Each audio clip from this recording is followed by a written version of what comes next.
నేటి నుండి టాలీవుడ్ లో షూటింగ్స్ పూర్తిగా బంద్ కాబోతున్నాయి. నిన్న జరిగిన చర్చల్లో ఫెడరేషన్ డిమాండ్స్ కు ఛాంబర్ ఒప్పుకోకపోవడంతో షూటింగ్లు బంద్ చేస్తున్నట్టు ప్రకటించింది. ఫిలిం ఫెడరేషన్ వేతనాల పెంపుకు సమ్మతించిన నిర్మాతలకు చెందిన సినిమాల షూటింగ్స్ కూడా బంద్ ప్రకటించారు. ఫెడరేషన్ కు సహకరించకుండా షూటింగ్స్ బంద్ చేయాలని నిర్మాతలకు ఫిలిం ఛాంబర్ ఆదేశించింది. నేటి నుండి షూటింగ్స్ ఎక్కడికక్కడే నిలిచిపోనున్నాయి.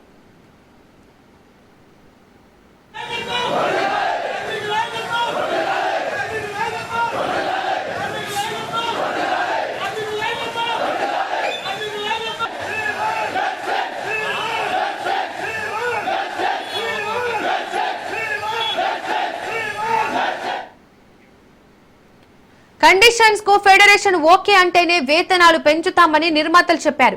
30% వేతనాలు పెంచితేనే షూటింగ్స్ కు వెళ్తామని ఫెడరేషన్ నాయకులు చెప్తున్నారు. నిర్మాతలు చెప్పిన పర్సెంటేజ్ విధానం తమకు అంగీకారం కాదని ఫెడరేషన్ కార్మికులు తేల్చి చెప్పారు. నిర్మాతలు కొన్ని యూనియన్లను విడగొట్టే విధంగా వ్యవహరిస్తున్నారని పీపుల్స్ మీడియా నిర్మాత టీజీ విశ్వప్రసాద్ సినీ కార్మికులకు క్షమాపణ చెప్పాల్సిందేనని ఫిలిం ఫెడరేషన్ డిమాండ్ చేస్తోంది.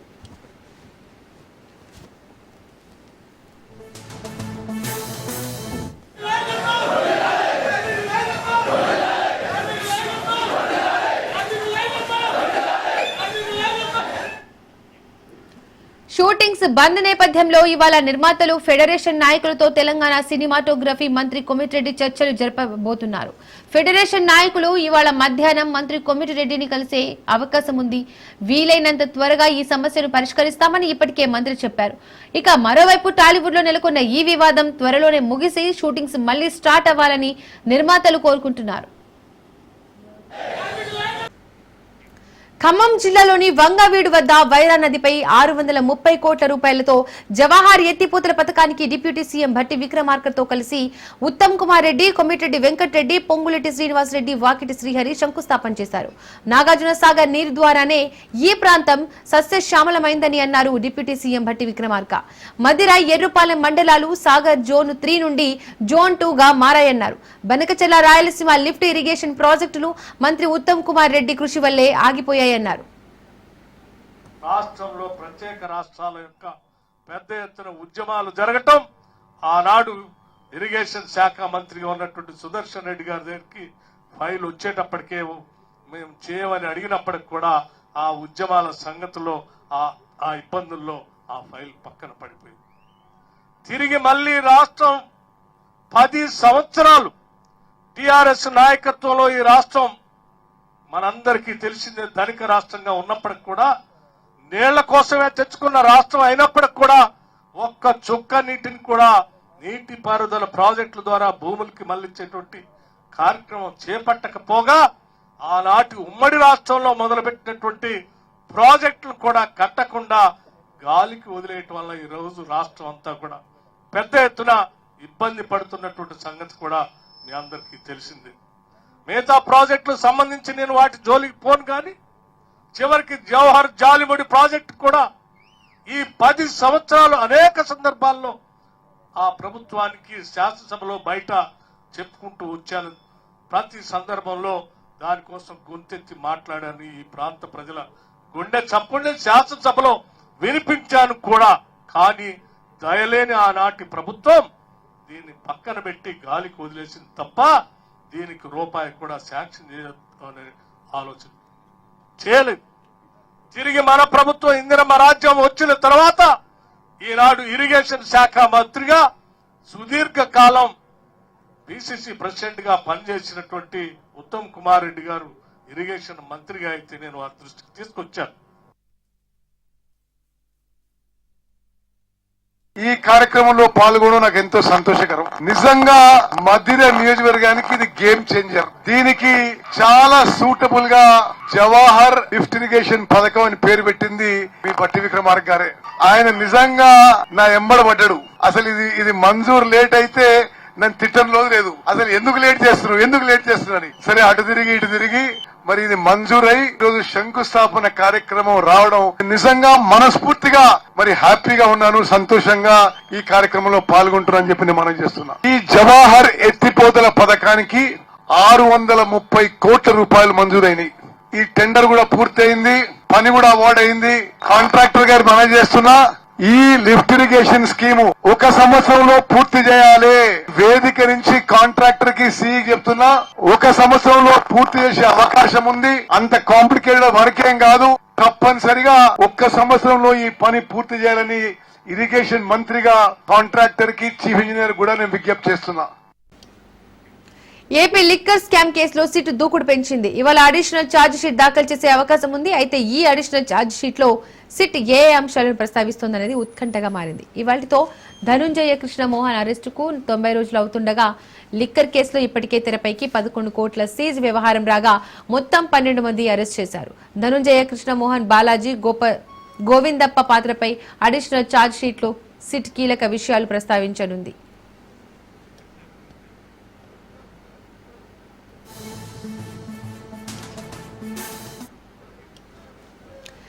ఏపీ లిక్కర్ స్కామ్ కేసులో సిట్ దూకుడు పెంచింది. ఇవాళ అడిషనల్ ఛార్జ్ షీట్ దాఖలు చేసే అవకాశం ఉంది. అయితే ఈ అడిషనల్ ఛార్జ్ షీట్ లో సిట్ ఏ అంశాలు ప్రస్తావిస్తోందనేది ఉత్కంఠగా మారింది. ఇవాళ్టితో ధనుంజయ కృష్ణమోహన్ అరెస్టుకు 90 రోజులు అవుతుండగా లిక్కర్ కేసులో ఇప్పటికే తెరపైకి 11 కోట్ల సీజ్ వ్యవహారం రాగా మొత్తం 12 మంది అరెస్ట్ చేశారు. ధనుంజయ కృష్ణమోహన్, బాలాజీ, గోవిందప్ప పాత్రపై అడిషనల్ ఛార్జ్ షీట్ లో సిట్ కీలక విషయాలు ప్రస్తావించనుంది.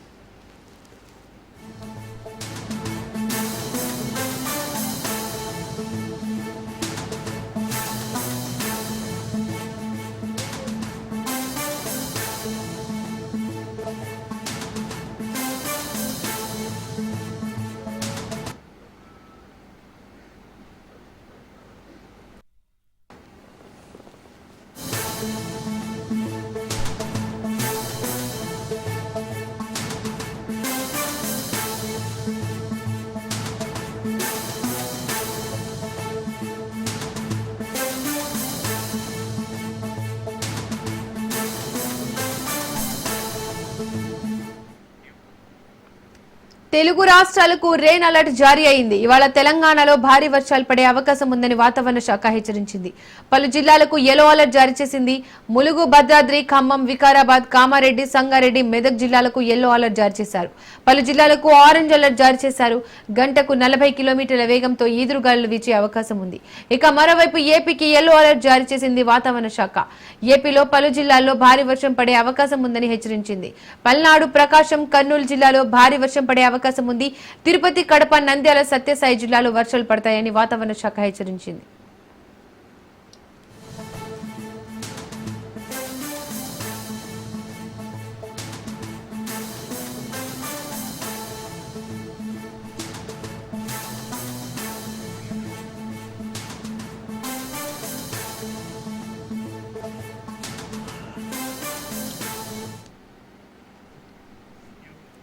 తెలుగు రాష్ట్రాలకు రెయిన్ అలర్ట్ జారీ అయింది. ఇవాళ తెలంగాణలో భారీ వర్షాలు పడే అవకాశం ఉందని వాతావరణ శాఖ హెచ్చరించింది. పలు జిల్లాలకు యెల్లో అలర్ట్ జారీ చేసింది. ములుగు, భద్రాద్రి, ఖమ్మం, వికారాబాద్, కామారెడ్డి, సంగారెడ్డి, మెదక్ జిల్లాలకు యెల్లో అలర్ట్ జారీ చేశారు. పలు జిల్లాలకు ఆరెంజ్ అలర్ట్ జారీ చేశారు. గంటకు 40 కిలోమీటర్ల వేగంతో ఈదురుగాలులు వీచే అవకాశం ఉంది. ఇక మరోవైపు ఏపీకి యెల్లో అలర్ట్ జారీ చేసింది వాతావరణ శాఖ. ఏపీలో పలు జిల్లాల్లో భారీ వర్షం పడే అవకాశం ఉందని హెచ్చరించింది. పల్నాడు, ప్రకాశం, కర్నూలు జిల్లాలో భారీ వర్షం పడే అవకాశం ఉంది. తిరుపతి, కడప, నంద్యాల, సత్యసాయి జిల్లాలో వర్షాలు పడతాయని వాతావరణ శాఖ హెచ్చరించింది.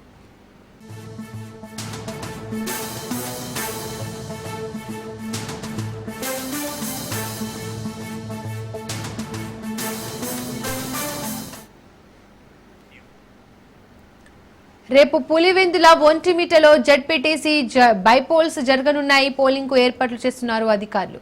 ఒంటిమిట్ట, పులివెందుల ప్రాంతాల్లో కట్టుదిట్టమైన భద్రత ఏర్పాటు చేశారు. పోలింగ్ ప్రాంతాల్లో సీసీ కెమెరాలు, డ్రోన్లతో పర్యవేక్షణ చేపడుతున్నారు. ఉపపోరులో టీడీపీ, వైసీపీలు హోరాహోరీగా ఎన్నికల ప్రచారం నిర్వహించాయి. ఒంటిమిట్టలో 11 మంది, పులివెందుల బరిలో 11 మంది అభ్యర్థులు ఉన్నారు. పులివెందులలో మొత్తం 10,601 మంది ఓటర్లు ఉండగా 15 పోలింగ్ బూత్లు ఏర్పాటు చేశారు. ఒంటిమిట్టలో మొత్తం 24,606 మంది ఓటర్లు ఉండగా 30 పోలింగ్ బూత్లు ఏర్పాటు చేశారు. పులివెందులలో అదనపు బలగాలతో భారీగా భద్రత ఏర్పాటు చేశారు. పులివెందుల, ఒంటిమిట్టలో 500 మందిని బైండ్ ఓవర్ చేశారు.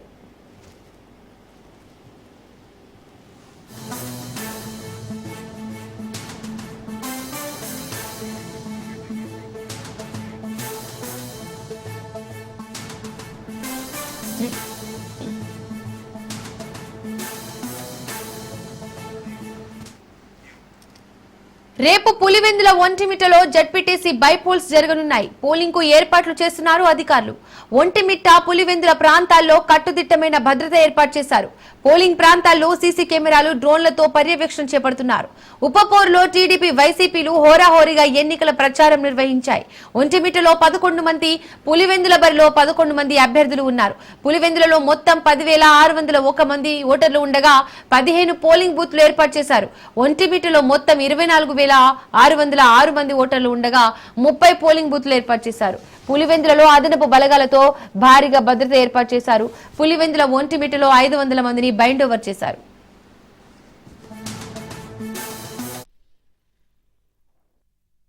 జరగబోయేటటువంటి జెడ్పీటీసీ ఎలక్షన్స్ లో భాగంగా పులివెందుల, ఒంటిమిట్ట 2 ప్రాంతాల్లో ఎలక్షన్ జరుగుతున్నాయి. దానికోసం ఎలక్షన్ కమిషన్ యొక్క గైడ్లైన్స్ అనుసరించి కట్టుదిట్టమైనటువంటి భద్రతా ఏర్పాట్లు చేయడం జరిగింది. దాంట్లో భాగంగా సెన్సిటివ్ ప్రాంతాలు లేకపోతే క్రిటికల్ పోలింగ్ స్టేషన్స్ని పర్సనల్గా విజిట్ చేయడం జరిగింది. పోలీస్ సిబ్బంది, కలెక్టర్ గారి యొక్క ఆధ్వర్యంలో, అదేవిధంగా పోలీస్ డిపార్ట్మెంట్ ఏఐజీ గారి ఆధ్వర్యంలో సెన్సిటివ్ ప్రాంతాలు, క్రిటికల్ ప్రాంతాలని విజిట్ చేసి అక్కడ ఉన్నటువంటి సౌకర్యాలు, రూట్లలో ఉండేటువంటి ఇబ్బందులను పర్యవేక్షించడం జరిగింది. దానికి సంబంధించినటువంటి కట్టుదిట్టమైనటువంటి భద్రతా ఏర్పాట్లు చేయడం జరుగుతుంది. ఏదైతే ట్రబుల్ మాంగర్స్ ఉన్నారో, యాంటీ సోషల్ యాక్టివిటీస్ చేసినటువంటి పాత క్రిమినల్ హిస్టరీ ఉన్నటువంటి వాళ్ళని దాదాపుగా ఇప్పటివరకు 500 మందికి పైకి బైండ్ ఓవర్ చేయడం జరిగింది. జరగబోయేటటువంటి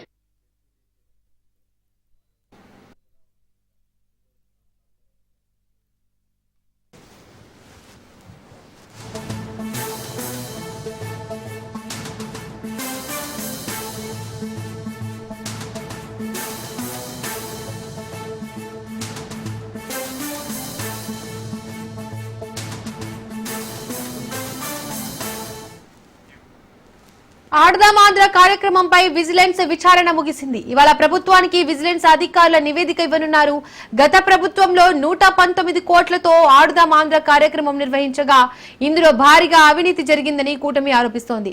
37.50 కోట్ల క్రీడా పరికరాల కొనుగోళ్లలో కమిషన్ల వ్యవహారం నడిచినట్టు ప్రభుత్వానికి ఫిర్యాదులు అందాయి.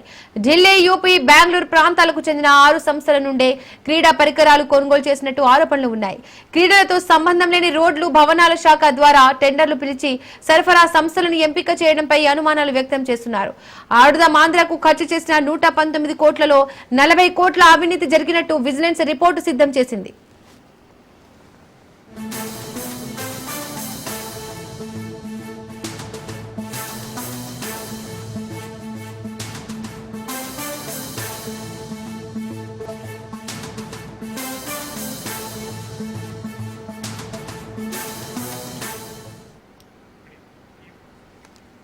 ఆడదాం ఆంధ్ర కార్యక్రమంపై విజిలెన్స్ విచారణ ముగిసింది. ఇవాళ ప్రభుత్వానికి విజిలెన్స్ అధికారులు నివేదిక ఇవ్వనున్నారు. గత ప్రభుత్వంలో 119 కోట్లతో ఆడదాం ఆంధ్ర కార్యక్రమం నిర్వహించగా ఇందులో భారీగా అవినీతి జరిగిందని కూటమి ఆరోపిస్తోంది. 37.50 కోట్ల క్రీడా పరికరాల కొనుగోళ్లలో కమిషన్ల వ్యవహారం నడిచినట్టు ప్రభుత్వానికి ఫిర్యాదులు అందాయి. ఢిల్లీ, యూపీ, బెంగళూరు ప్రాంతాలకు చెందిన 6 సంస్థల నుండే క్రీడా పరికరాలు కొనుగోలు చేసినట్టు ఆరోపణలు ఉన్నాయి. క్రీడలతో సంబంధం లేని రోడ్లు, భవనాల శాఖ ద్వారా టెండర్లు పిలిచి సరఫరా సంస్థలను ఎంపిక చేయడంపై అనుమానాలు వ్యక్తం చేస్తున్నారు. ఆడదాం ఆంధ్రకు ఖర్చు చేసిన 119 కోట్లలో 40 కోట్ల అవినీతి జరిగినట్టు విజిలెన్స్ రిపోర్టు సిద్ధం చేసింది.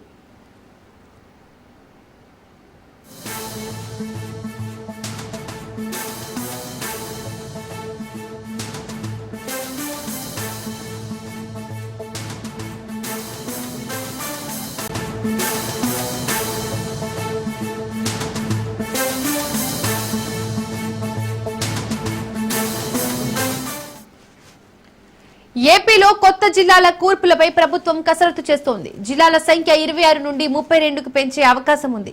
కృష్ణా జిల్లా నుండి పెనమలూరు, గన్నవరం నియోజకవర్గాలకు ఎన్టీఆర్ జిల్లాల్లోని మార్చే అవకాశం ఉంది. ప్రకాశంలోకి అద్దంకి, కందుకూరును చేర్చనున్నారు. కొత్తగా మార్కాపురం, అమరావతి, గూడూరు, ఆదోని, పలాస, మదనపల్లి జిల్లాలుగా ఏర్పడే అవకాశం ఉంది. జిల్లా కేంద్రాల రూపం తగ్గించడంపై ప్రభుత్వం దృష్టి సారించినట్టుగా తెలుస్తోంది.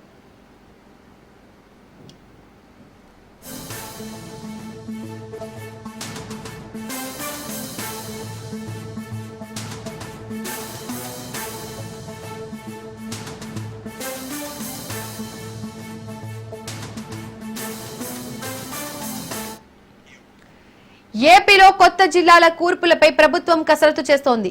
జిల్లాల సంఖ్య 26 నుండి 32కు పెంచే అవకాశం ఉంది. కృష్ణా జిల్లా నుండి పెనమలూరి, గన్నవరం నియోజకవర్గాలను ఎన్టీఆర్ జిల్లాలోకి మార్చే అవకాశం ఉంది.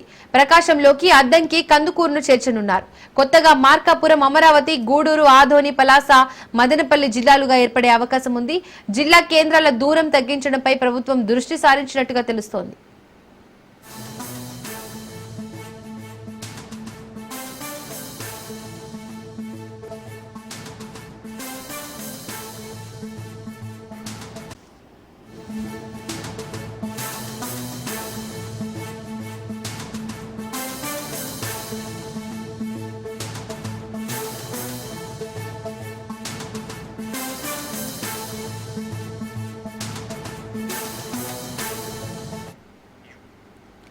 బెట్టింగ్ యాప్స్ ప్రమోషన్స్ కేసులో ఈడీ తన విచారణను వేగవంతం చేసింది. ఇవాళ ఈడీ ఎదుటకు హీరో రానా హాజరు కానున్నారు. బెట్టింగ్ యాప్ ప్రమోషన్లతో వచ్చిన ఆదాయం, ఆ డబ్బు ఎక్కడి నుండి వచ్చిందనే విషయాలపై ఈడీ ప్రధానంగా దృష్టి సారించింది. కొంతమంది సినీ ప్రముఖులు ఈ యాప్లకు ప్రచారకర్తలుగా వ్యవహరిస్తూ భారీగా డబ్బులు సంపాదించారని, ఇందులో అక్రమ లావాదేవీలు జరిగాయని అందుకే వారికి నోటీసులు పంపించి విచారణ చేస్తున్నారు. ఇటీవల ప్రకాష్ రాజ్, విజయ్ దేవరకొండను అధికారులు విచారించి కీలక సమాచారాన్ని సేకరించారు. ఇవాళ హీరో రానాను అధికారులు ప్రశ్నించనున్నారు. ఎల్లుండి ఇదే కేసులో సినీ నటి మంచు లక్ష్మి కూడా ఈడీ విచారణకు హాజరు కానున్నారు.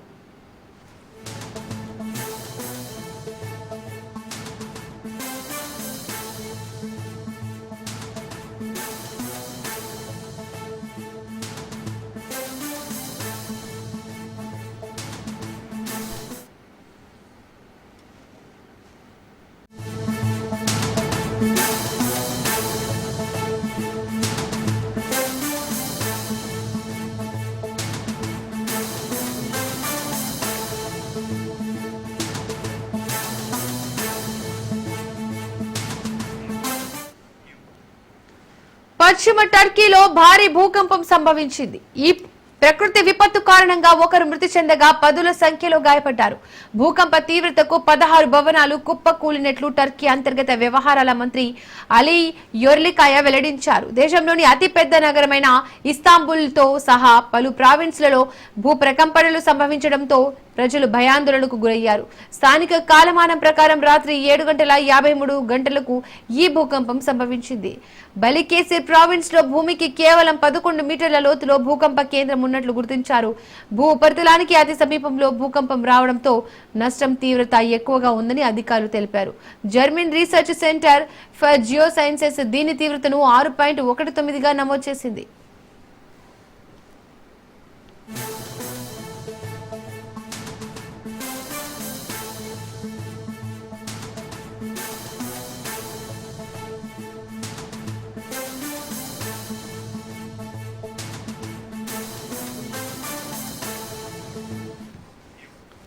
పశ్చిమ టర్కీలో భారీ భూకంపం సంభవించింది. ఈ ప్రకృతి విపత్తు కారణంగా ఒకరు మృతి చెందగా 10ల సంఖ్యలో గాయపడ్డారు.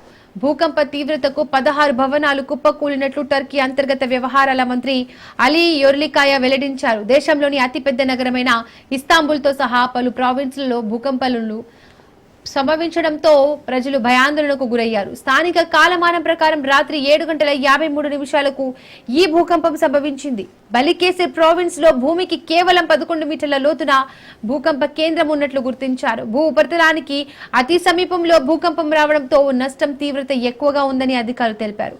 German research centre for geosciences దీని తీవ్రతను 6.19గా నమోదు చేసింది.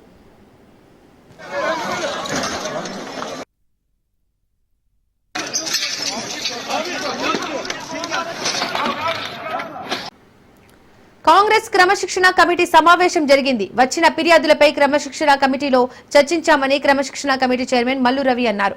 వరంగల్ జిల్లా నేతల సమస్య కొలిక్కి వచ్చిందని తెలిపారు. కోమటిరెడ్డి రాజగోపాల్ రెడ్డి అంశం ఇంకా తమ దృష్టికి రాలేదని మల్లు రవి తెలిపారు. అధిష్టానం ఆదేశాలు పాటిస్తామని కొండ మురళి అన్నారు. తమ రక్తంలోనే కాంగ్రెస్ పార్టీ ఉందని అన్నారు.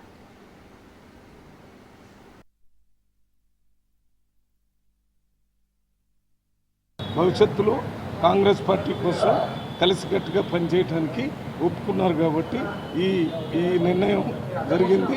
ఈ విషయాన్ని మేము పిసిసి ప్రెసిడెంట్ మీనాక్షి నటరాజన్ గారు, సీఎం గారు వారి దృష్టికి తీసుకుని మీకు వివరాలన్నీ తర్వాత చెప్తాం.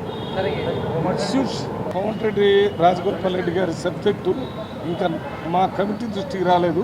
వచ్చిన వెంటనే తెలుసుకొని మాట్లాడి మీతో మాట్లాడుతాను. చెప్పిందే నేను చేయాలంటే మరి నన్ను అడగటం మీరే రాసుకోవచ్చు కదా అన్నా. నువ్వు ఒక మాట వినాలా, నువ్వు మాట్లాడేది వినాలి. నువ్వు మళ్ళీ ఇంకో విషయం మాట్లాడి దాన్ని డైవర్ట్ చేస్తే తప్పైద్ది. నువ్వు ఎట్లా మనం పర్సనల్ ఫ్రెండ్షిప్ వేరు. ఇక్కడ జరిగేది ఏంటంటే నాకు కొండ మురళి కానీ ఎమ్మెల్యేలు కానీ కొన్ని 2 లెటర్స్ వచ్చినాయి. మీరు ఒక లెటర్ ఇచ్చారు, వారు ఒక లెటర్ ఇచ్చారు. అట్లే దాని మీద కూడా లెటర్ వచ్చింది. ఎవరు మన అనిరుద్ధ్ రెడ్డి మీద. అందువల్ల వచ్చిన వాటి మీద నిర్ణయం తీసుకున్నాం. మళ్ళీ వచ్చే దాని మీద కూడా తీసుకుంటాం. ఎప్పుడొస్తే చూసుకొని మీడియా వాళ్ళని పిలిచి మాట్లాడి ఈరోజు ఏ రకంగా చేస్తామో అదే రకంగా చేస్తామని వారందరూ కూడా డిస్కస్ చేసుకున్నారు చాలా రోజులు. మరి కంపల్సరిగా రేపు కాంగ్రెస్ పార్టీకి నేను ముందే చెప్పినా మరి ఆడ రాహుల్ గాంధీ గారిని మరి ప్రధానమంత్రి చేయాలని, ఇక్కడ రేవంత్ మహేష్ అన్న కూడా మరి పైకి రావాలనేది దృష్టితోని ఈరోజు స్థానిక సంస్థల ఎన్నికలు వస్తున్నాయి. మరి ఎన్నికల్లో కూడా కలిసి పనిచేసే కార్యక్రమంలో భాగంగా అన్న చెప్పడం జరిగింది. అన్న ఆదేశాన్ని కంపల్సరీగా పాటిస్తాం. ఎందుకంటే డిసిప్లినరీ కమిటీ అన్నారు. మరి దానికి మేము సమానం కూడా చెప్పడం జరిగింది.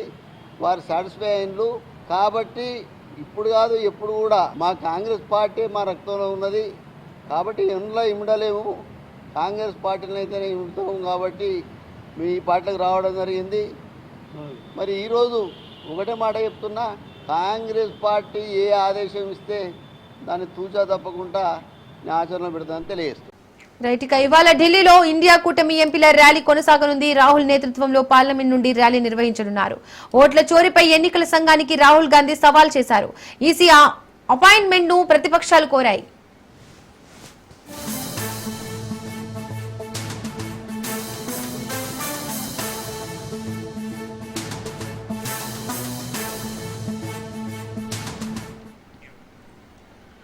డిజిటల్ ఓటర్ల జాబితాను విడుదల చేయాలన్న తన డిమాండ్ కు ప్రజల మద్దతు కూడగట్టుకునేందుకు ఓట్ చోరీ పేరుతో నేడు ఒక వెబ్సైట్ ను ప్రారంభించారు. దేశంలో ఓట్ల దొంగతనం జరుగుతోందని, దానిని అడ్డుకోవడానికి ప్రతి ఒక్కరూ మద్దతివ్వాలని ఆయన పిలుపునిచ్చారు.